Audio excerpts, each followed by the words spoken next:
everyone I think should have a prenup. And I heard Alex Hermosi talk about this actually yesterday, and I loved what he said. He said he doesn't have a prenup, but he was on his way. He asked Leah, his wife, to get a prenup. She agreed because she didn't care about his money. And they were on their way to the courthouse or the lawyer's office to sign the prenup. And on the way there, he said, "We're canceling it. We don't need a prenup. I trust you completely." And that's what it is. Like, you need a prenup, except for with the person that you don't. And so, like, when you know it's the person you don't need it with, then it's not a big deal. But, I think a prenup is just like protection for everyone. Amberly, it is an absolute pleasure to welcome you to the Inner Entrepreneur podcast. Hey, Paul, thanks for having me. It's great to have you. I was just thinking earlier, I've never had a matchmaker on the podcast before. I was thinking that, and then I thought, what do you mean? I've never spoken to a matchmaker before. So I think, as I said to you earlier, I found I heard you having a conversation, different podcasts, and I found it really, really interesting. I found two things I found really interesting. One is this whole idea of matchmaking, because when I picture a matchmaker, it's not you. Let me tell you, I have picture of this old woman in a small village in Ireland who goes around a cape over her head, and match. So that's what I'm picturing. And I don't know. You hopefully lots for watching this on YouTube, but if you're listening to this on Spotify or something, that is not what Amber looks like. Just you might want to check the video. Yeah, she's not 80 years old. But that's my picture of matchmaking. So I'm really interested is what is the model, what is the maker? But what's really interesting me from an entrepreneurial side is that you're a matchmaker to high achievers, to wealthy individuals, a high net worth individual, which is a whole different ballgame together. And that really interests me, and I think will interest a lot of my audience. So my first question is, how the hell do you become a matchmaker? Like, is there, I don't think there's a college for matchmakers, You know what? The interesting thing is there is a Global Love Institute in New York City. And so they certify matchmakers. I've been through their program 20 years ago.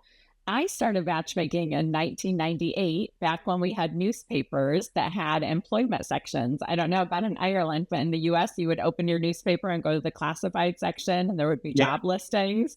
And so I answered a newspaper ad for a receptionist at a dating service in Michigan, where I grew up, and I fell in love with it, and I've been doing it ever since.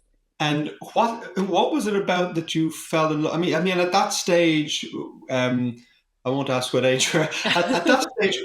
What were you hoping to do as a career? Had you some plan? Yeah, I always thought I would be an attorney. I love negotiating. I still do. My husband will tell you. You're negotiating now, certainly. Yeah. I feel like I'm very competitive. I love a great argument. I don't take it personally. I feel like I have a skill set that would make me a great attorney. But that skill set also makes me a great matchmaker, because essentially with our clients, we're marketing them, and we're telling people why we see them being a good fit for each other. And quite frankly, people often have an image in their head of what their potential partner should look like, and it's very different from the person that they end up with. And so part of our job is to kind of negotiate on behalf of our clients and get people to say yes to matches that they may have otherwise, swiped away from if they were just on a dating app. So you took a job as a receptionist. What was it about the industry? Well, two things. What was it about the industry you fell in love with? And what was the transition like? Obviously, you moved away from reception into. So, what was your journey? Yeah. So I fell in love with the love stories with clients, with matching them up, getting the feedback. I was 18 when I took that job. And so as a young woman, like, to have an insider's take on all this dating, activity and feedback, and finding out the drama and what they liked and what they didn't like, it was just so intriguing to me. I very quickly went into a sales role at that company where I was signing on new clients. And that was, I think that fulfilled my competitive edge. I wanted to be the best at that position, and I was very quickly. And then 20 plus years later, with a co-founder, with Sandra Myers, we launched Select Date Society. And so we launched our own matchmaking firm, which is very different from the companies that I previously worked for. And I've heard the story of the transition from being an employee and starting your own business. And I think, look, you can't come on without sharing that story because it's quite traumatic. Because I know a lot of people, I'm going to say fantasize. But fantasize, that's the word. A lot of people do go through life going, the what if. What if I started my own business? What would it be like? And I'm gonna guess most people never do, which is maybe by the way a smart thing, because 95% of new businesses fail. Yes. So talk about you. Talk about your. Had you been then in the one company for that 20 years, or had you moved around different? I'd moved around. I'd been to a few different matchmaking or dating service type companies. And I've heard someone say that really the thing that holds a lot of entrepreneurs back or would be entrepreneurs back is a healthy salary. And so I fell into that. I was making a couple $100,000 a year. I was very comfortable. And it is so scary to think about letting go of that steady paycheck and that salary to do your own thing. There's so much fear around like what's going to happen. What if no one ever finds me? What if I throw away this great job and end up, starting over with nothing? It's just, there's so much fear that holds you back. So I will tell the traumatic push that I had from the universe. So for years, Sandra and I had worked at this company together, and we saw the pitfalls. We saw where clients weren't being successful. Quite frankly, most of the success stories that company had came from me and Sandra directly getting involved and doing things kind of our own way to push people across the finish line. And so we would kind of powwow and say, we could do this so much better if we did ABC. We had all these ideas. The owner of that company wasn't interested in implementing them. So it's like this fantasy we, played with.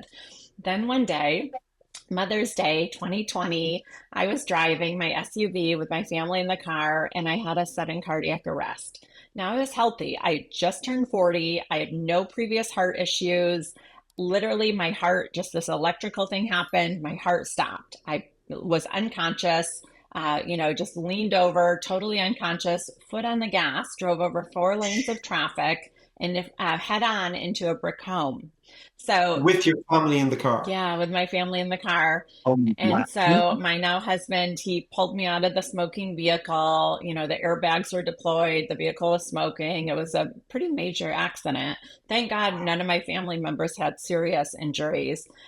He pulled me out of the car, and by the time he put me on the ground, somebody who was a nurse passing by had stopped and performed CPR.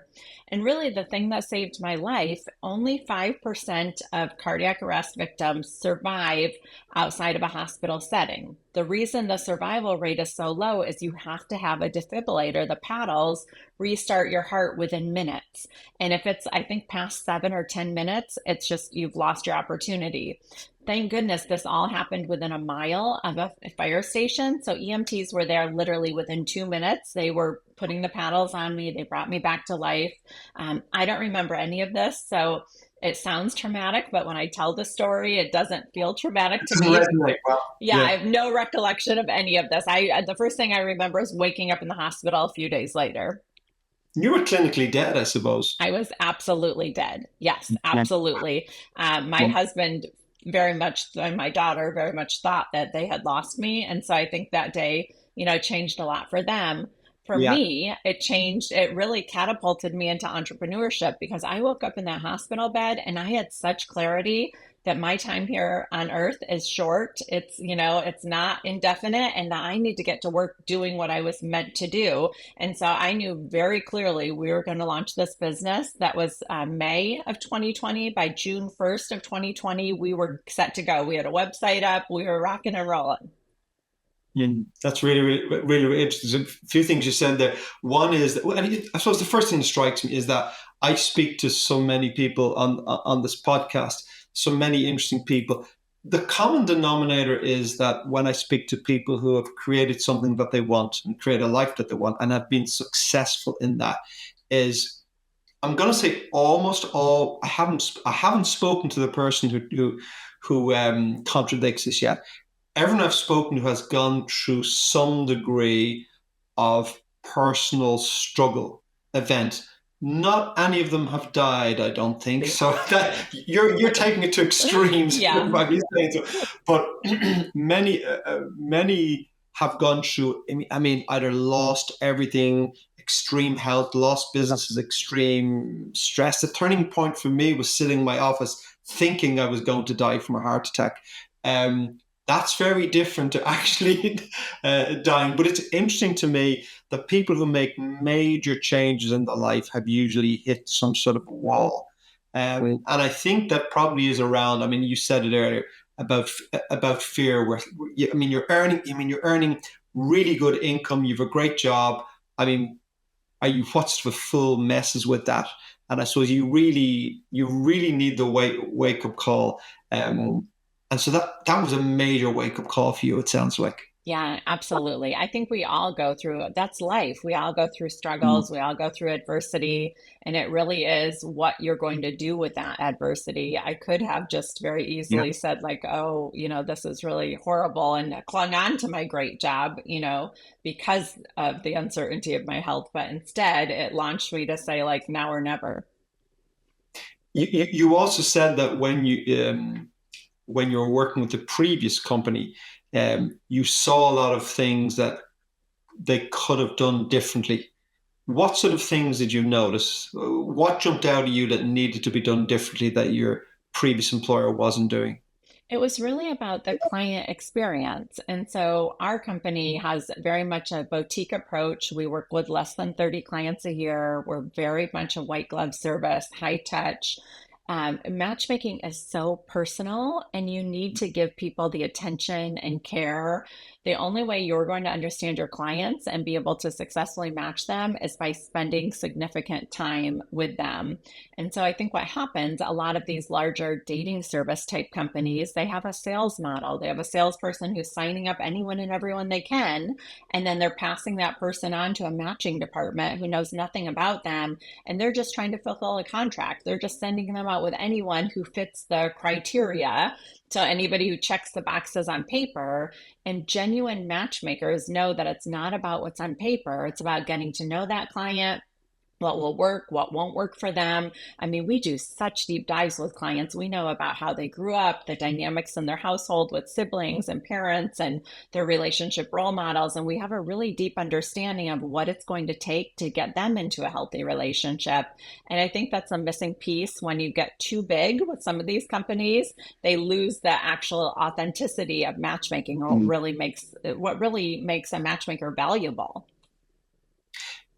I'm hearing two things here. One is an agency that's almost like a recruitment agency that literally has, numbers, and we want to just match people to it. And once I'm going to give you 10 dates or whatever, I actually really don't care. If something sticks, that's great. I want your money. And the other side of that is, it sounds to me like it requires a very deep understanding of what makes relationships successful, of what that connection is. So do do you have to have do you now have a real understanding of what makes love, connection, relationship work? I think so. And Sandra and I are both in long-term happy marriages. And so we walk the walk. I mean, we understand not only how to get into a relationship, but the ups and downs and how to sustain a relationship. And our whole team has had a ton of training through the Gottman Institute. They're really leaders in the relationship space. So not only are we matching people, but we know the skills that it takes to get them to keep that relationship. And we offer the tools to our clients to be able to help them to navigate kind of the hurdles in the beginning of a relationship. So does that mean you're also offering some sort of a coaching service? Is that part of it? No one thinks they need coaching. And the minute Yeah. we say the word coaching is, yeah, especially to our clients who they are bosses, they rule the world. They do not want to coach. But effectively, that is what we're doing, right? We're having conversations with clients every single day. And yes, there's certainly coaching and insight that happens in those conversations. Yeah, it's interesting. I was talking about 2 or 3 weeks ago to a guest in the podcast. His name is Joey Klein, and he runs an organization called the Inner Matrix. And it's all about our mindset, etc. But I heard him speak about relationships, and he was talking about how, as we grow up, even in the mother's womb, we're taking impressions that forms, and it could be anger or resentment if this is what our mother is experiencing. And also that's compounded as we grow up and we experience in our family.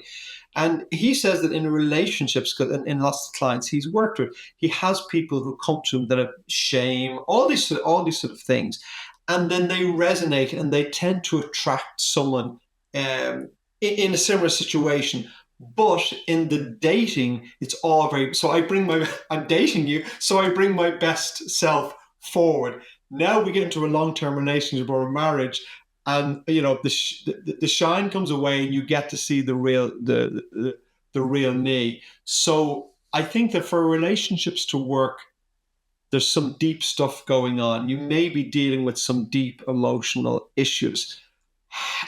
Is that your experience? And secondly, how do you handle that in a situation where you're matching people? Because obviously, hey, if I'm going to come to you for a dating service, if I'm looking for a partner, and I'm not, in case my wife is listening, but if I was, I'm going to come across as the best guy you can. I mean, I'm going to present myself. I'm not going to give you my, these are the things you wouldn't like about me, Amber. So how do you get to the bottom of that? Yeah. I think Chris Rock, the comedian, famously said that when you date somebody, you date their representative for the first few dates. And that's so true. We're all the best version of ourselves. And so that's why it's important for us to have a deep understanding of our clients and their attachment style. And that has to do with childhood and how they were loved or shown love by their parents or their primary caregiver. And then also with potential matches for our clients. That's why we're asking really deep questions about family and attachment style and past relationships and past loves. Our job, first and foremost, is to protect our clients. They're paying us a ton of money. We take that very seriously. We see ourselves as kind of that first line of defense to keep anybody away from them who could, on paper, look like a match, but we know at their core is not the right person for them. We don't want somebody falling in love with potential. So our job is to find out if this person could really be their person and protect their time, protect their energy, only put them in front of somebody who really could be a good partner for them.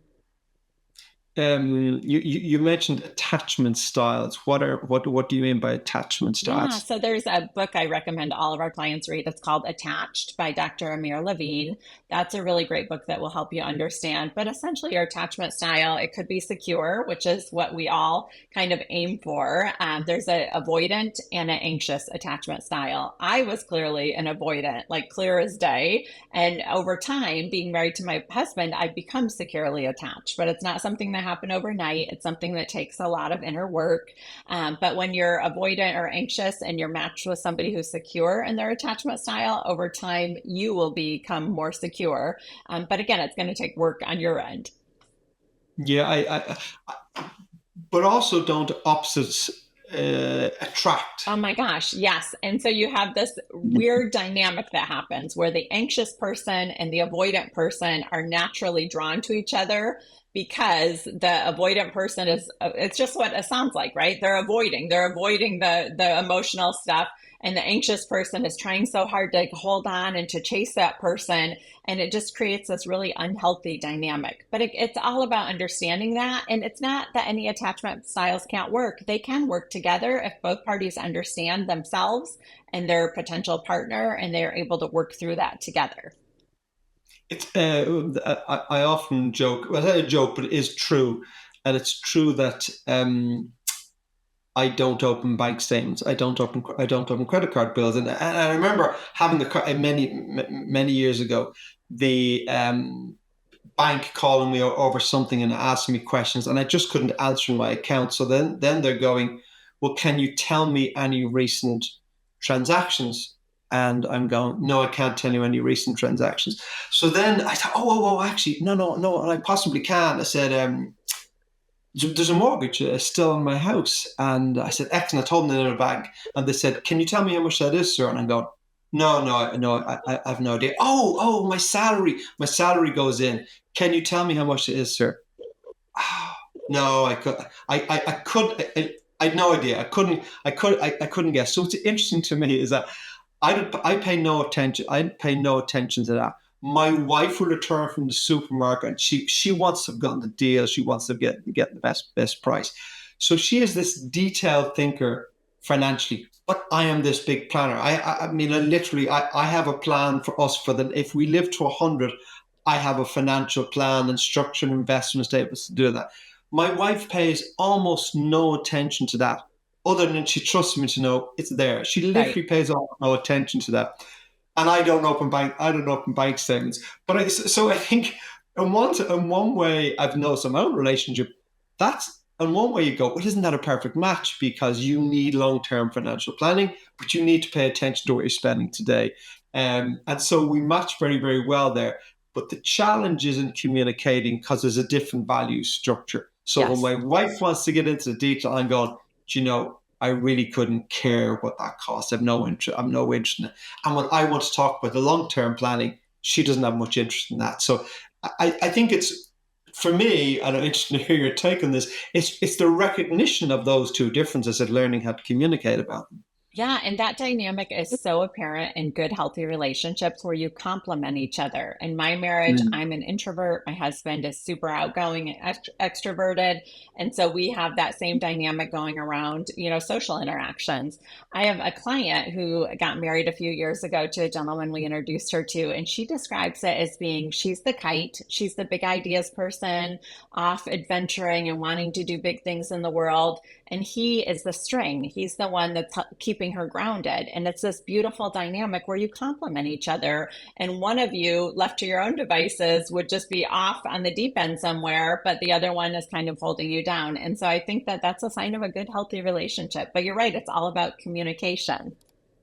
But it's also recognizing. I mean, I'm also an introvert. My wife's an extrovert, and that creates challenges in the relationship because I will want to do things, and my wife going, "Oh, we need to go out," and but uh, you obviously need both. So I guess there's a really deep understanding. It's coming to mind. Is it almost sounds like, to some degree, a recruitment agency, and in my experience of business over the years, most recruitment agencies drop into this area of maybe your previous employment where they want the commission, they're just going to throw CVs at you, and then if you've a quality recruitment agency, they're going to go, I'm more expensive, but what I'm doing is I'm really getting to know you as a business, what you need, and then I'm really vetting people. So that sounds to Absolutely. me like that's the real difference to what you're doing. Yes, absolutely. I mean, our clients, they can afford to be here, so they're high net worth, high Yeah. income earners. They're paying us 65,000 to $1 million. So they obviously are super invested in our services. And so for us to be able to deliver, you have to realize there's a high level of expectation with that financial commitment. And so we take that very seriously. And yeah, we're not throwing them out on dates with just anyone. These are really quality introductions that fit not only what the client thinks they need, but also that what we see as matchmakers and what we know that they need. And we're able to articulate that to our clients. They trust us because we don't just put a picture and profile in front of them. We tell them, this is why we think this could be your person. And we walk them through what we see in the match. I know people are listening to this and going 65,000 to a million, so they've probably fallen off their chairs. And I do want to get into that, but we're gonna have to pause that for a moment because um, I want to go back to your hospital bed if you don't mind. You're sitting there and you have this aha moment. You said it's now or never. We're setting up the recruitment agency.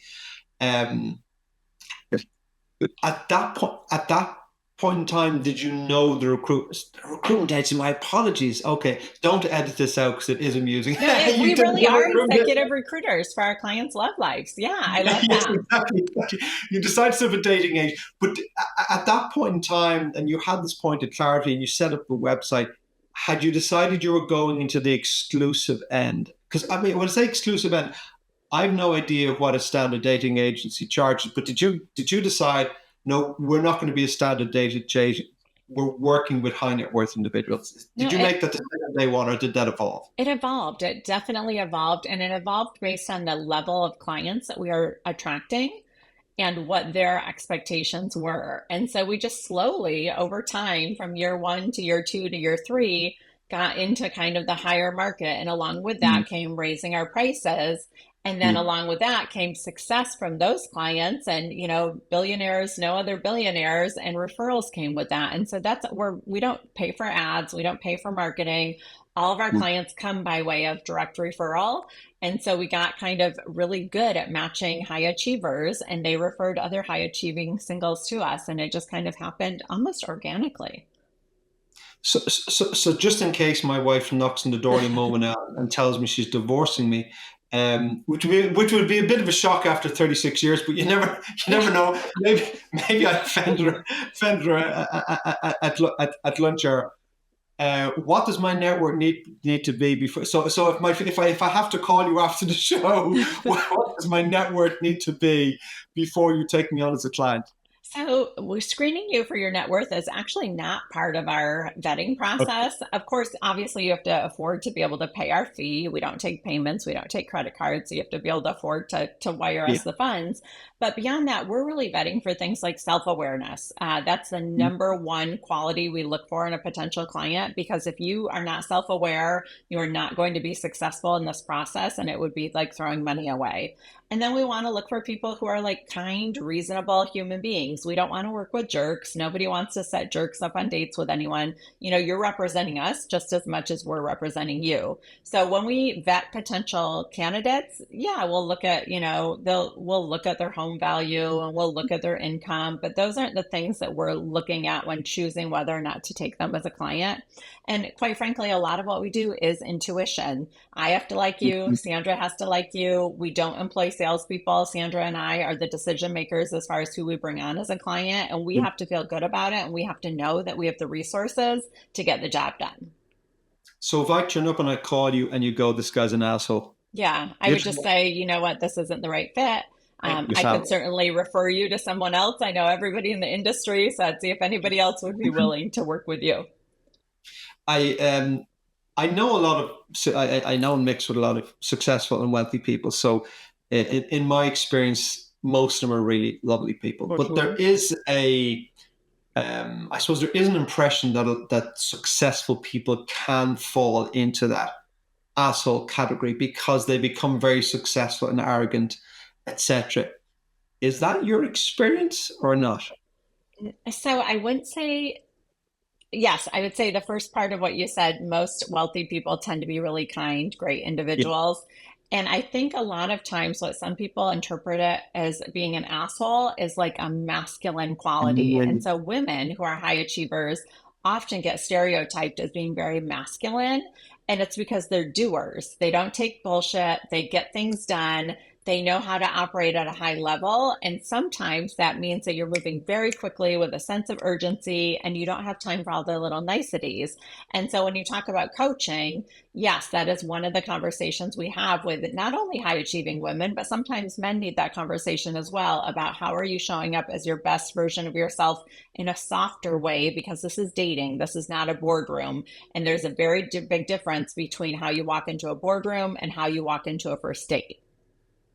yes, I many years ago, I would have arrived home, and my wife would say to me, "We don't work for you." Yes, it's hard to turn it off. It really is. And so it's a discipline, it's a practice.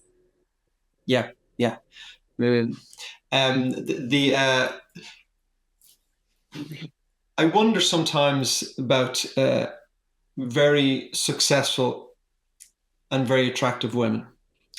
I think that to some degree they seem to have what I've discovered in speaking with some of them is they actually have a big disadvantage because I think it seems their experience is a few things. One is that if a man walks into a room and he sees a very attractive woman who he knows is very successful, two assumptions I think is going to come to mind. One is she's already dating somebody Mhm. because why wouldn't she be? And the second thing is that um, you're going to are a lot of men challenged by successful women. Yeah, so I do think that men have to definitely be confident in who they are to be able to approach that type of woman.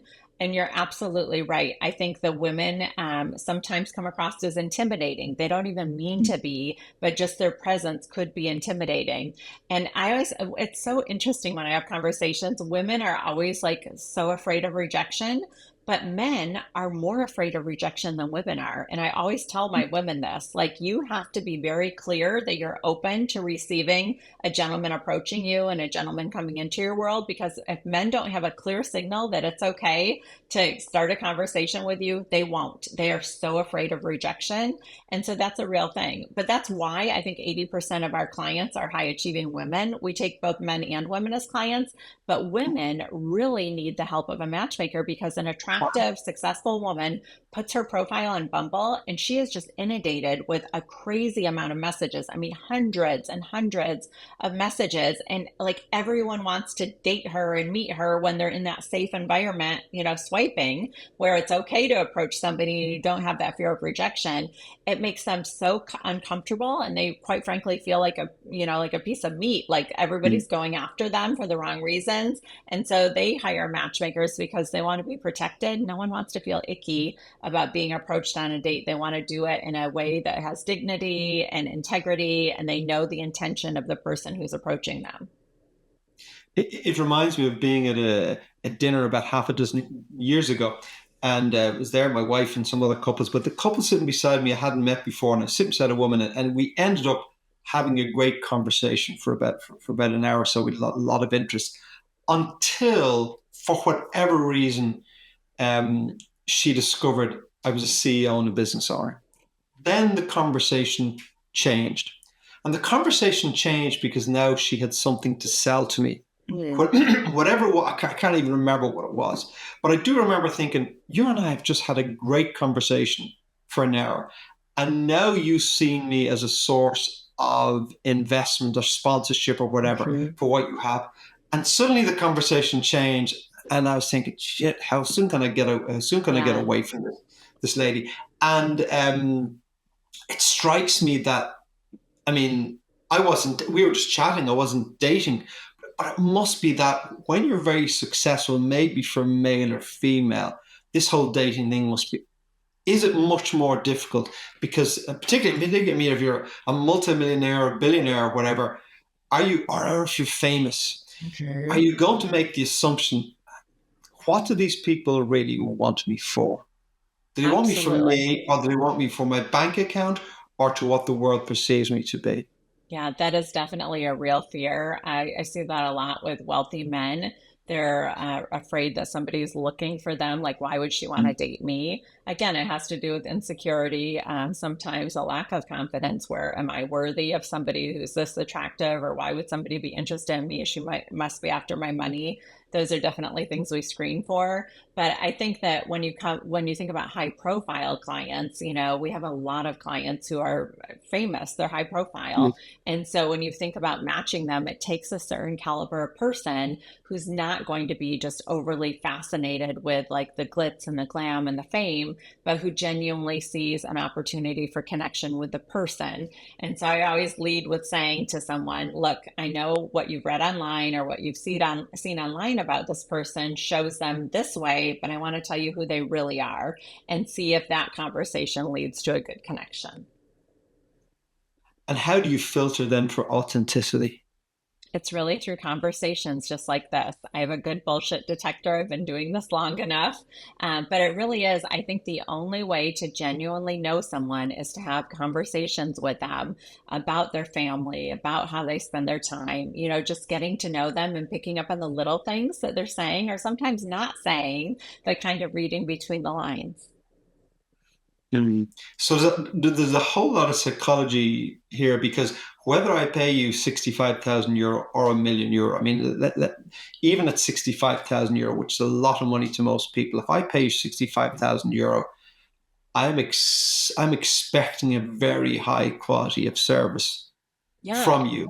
Yes. And yeah, I mean, you deliver that expectation, which means the ladies then you would put in front of me, you really have to vet them. And just something I've noticed is that I don't know how many people how many people are Anubis attracted to?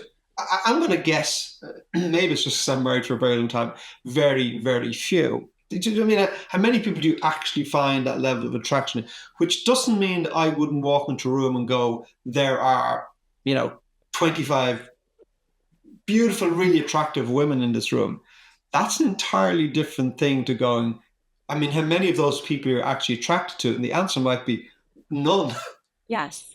So It's a yeah, I want to answer this in two parts. Number one, we meet with sometimes 50, 60, 100 potential matches for our clients before we introduce them to anyone. I have And a when you say you meet with them, what level of detail are you going into? Yeah, having a Zoom meeting with them for an hour, hour and a half, having a conversation with them. I have That's a a huge amount of work you're going into with all these Yes, conversations. it is very tedious work that we do. So I have a client recently who met a great guy, and she was telling me about a conversation she had with her girlfriend, and she told her girlfriend, "Oh, Amber is a great matchmaker. She kisses all the frogs for me in order to find me my prince. I think she's met with 30 different guys." And I pulled up her file. It was 110. And I said to her, "Well, do you want to know the real number of frogs that I've kissed for you? It's 110." And she said, "Oh my gosh, that's why I pay you. You take care of all that." And so that's why people pay us, because nobody wants to go on 110 bad dates, right? The attraction piece is so interesting because I believe that absolutely you deserve to have a partner that you are attracted to and you have strong chemistry with. Nobody wants to just settle. And a big piece of that is finding that mutual attraction.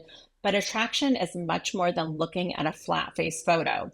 And so when Of people course. are, yeah, when people are scrolling and Well, they're this swiping, is the point I'm making. I could walk into a room and go, that are there 25 really beautiful women in this room? Yes, there are. How many of them are you attracted to? I'm not attracted. They're all beautiful women. I'm not attracted to any of them. I don't know what that is. I don't know what that is. right? I don't know. I don't know what that is. So attraction happens in the way someone makes you feel, first and Yeah. foremost. It's like the feeling you have in their presence. Can you feel comfortable to be Yeah. the best version of yourself? Can you laugh easily with them? Do you feel good when they reach out and touch your arm when they're telling a joke? How do they smell? How do, the sound of their voice? Is it appealing to you or not? And so those are the things that you can't see in a photo. I could tell you countless stories of matches that we've made where I have literally had to tell somebody, "You will be attracted to this person. I, I know this could be your person." They wanted to well, say no based on the photo. They said, "No, based on the photo, he's not really my type." We literally have to force them to meet, and then now they're together. And it's the best feeling ever when somebody has to call you back and say, "Oh my gosh, you were so right. I'm so glad I listened to you." But it happens all the time. And that's what a good matchmaker does. We really advocate when we see a really great match that somebody's trying to turn away, trying to say no to. We get them to say yes, and we get them into a relationship. and that surprises me because you must understand the science of attraction then, because which I don't, which is fascinating because what I thought you were going to say is you could match up all the personalities, you could put all the men, women in front of your clients who are really nice people, etc. But you couldn't account for that magic, for that moment of Mhm. attraction. And you're telling me no, you can. And how do you understand what I'm attracted to in a woman versus what someone else is attracted to in a woman, or so a woman is attracted to in a man? It really is about listening. It's about listening to the client, the way they talk about their So parents. you've gotten to know me really, really well, Yeah, and yeah. you really understand. Yeah, what makes you feel loved? What do you need from a partner to feel like you're loved and safe and protected and taken care of? And then hearing that other person describe how they feel love and how they give love, and having a deep understanding of how these two people could connect. So in those conversations, you begin to realize there's a connection going on here. Absolutely. So my experience of matchmaking is very, very simple. Uh, I was 15 years of making is very, very simple. So a friend was holding a party and walked in. There is a stunning blonde sitting on the couch, maybe, yes, 6, 8 feet away from me. I look at her and I go, that is the girl I'm going to marry. Um, I didn't mention that to her at the time because she was 14 and I was 15. Uh, but I did marry her about 7 years later, and we've been married for 36 years. So maybe I was just lucky. Well, Well, obviously I've been lucky. I've yeah, been I lucky. mean, you definitely were lucky, but there is also like this sense of knowing, right? And I Yeah. think that's what we're all looking for is that kind of unspoken connection when you just like look at someone and you feel like they're your Yeah. person. And I'm a matchmaker, so I'm a little woo-woo. And so when Yeah. I meet with potential matches for my clients, You I want to sense for that. absolutely, yeah, like I get that feeling on their behalf. I'm like, oh my gosh, I think this is her person. Do you think as a matchmaker, um, obviously as obviously as a business model in what you do, it makes more sense for you to work at the elite high end because you simply can't do the work you're doing and charge someone $5,000 and interview 110 people. You would be broke. So you simply can't do that. But do you think is it just the same? Are people emotionally and the connection we need with another human being? Does it make any difference? Are your high net worth clients emotionally? Do they have any sort of different needs? Are you looking for something different than the Joe Blogs in the street? So emotionally, the need is the same. I mean, we all have the need to feel loved and connection.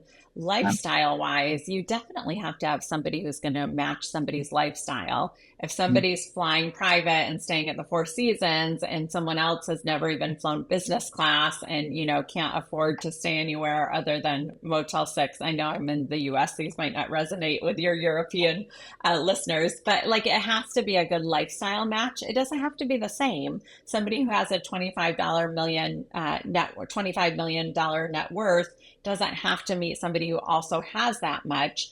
But if he's earning, 700,000 a year, he's making good financial decisions, he may be a match for her. If again, they have similar lifestyles and values and goals, like how do they want to spend their money? How do they want to spend their time? Those things all matter much more than like the number in their bank account. Um, but do you advise upon a prenup then if you have a big distress? Everyone should have a prenup. Everyone, I think, should have a prenup. And I heard Alex Hermosi talk about this actually yesterday, and I loved what he said. He said he doesn't have a prenup, but he was on his way. He asked Leah, his wife, to get a prenup. She agreed because she didn't care about his money. And they were on their way to the courthouse or the lawyer's office to sign the prenup. And on the way there, he said, we're canceling it. We don't need a prenup. I trust you completely. And that's what it is. Like, you need a prenup except for with the person that you don't. And so like when you know it's the person you don't need it with, then it's not a big deal. But I think a prenup is just like protection for everyone. I think it also depends. Obviously, when I met my wife, we both had nothing. So Right. And you build it so together. You yeah, build a life so together. Yeah. it's a very easy decision then because you go well we have nothing, so yeah, we have nothing, and then you build a life together. So in our case, a prenup would be a ridiculous thing because we whatever we have we built together. Uh, and hopefully I will never have to look for another partner. But if I did at this stage, well, prenups aren't at this. I've always said I would never get married again, but at this stage, and the only reason hopefully I would never have to. But my reasoning would be not that I didn't think I could fall in love with somebody, but that the financial complications. I haven't spent a life building what I've built to then have someone else walk away with half it. And I don't think prenups are valid in Ireland. I think the law is different Oh, that's over interesting. here. Yeah, Yeah. I think it's different over here. So I said, so I think it's very different if you start as a young couple. I mean, maybe when you and your husband met, you're in very equal places, and now, it could be different in the future. Um, Over this process, I mean, you've been a matchmaker for many, many years now. What have you learned about love and relationship?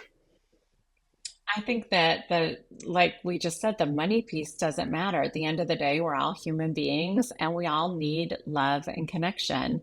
And Mm. it really is true when they say money can't buy you love, but it certainly, I mean, it makes life less complicated in some ways. It makes life more enjoyable when you feel like you have enough financially. But I think that the people who are super successful but don't have love in their life, they feel that. Like if you don't have love in your Mm. life, that one missing piece, it impacts everything. You know, studies show that when you're partnered up, when you have your person, you earn at a higher rate, you save, you keep more money, keep more of what you make. I mean, you make better life choices. Your health is better. So I really do feel like finding the right partner impacts everything. And it's so beautiful to see firsthand when somebody starts with us. Often there is a little bit of a sense of loneliness Wait a around minute. them, even though they have these big, beautiful lives. You can tell there's that missing piece.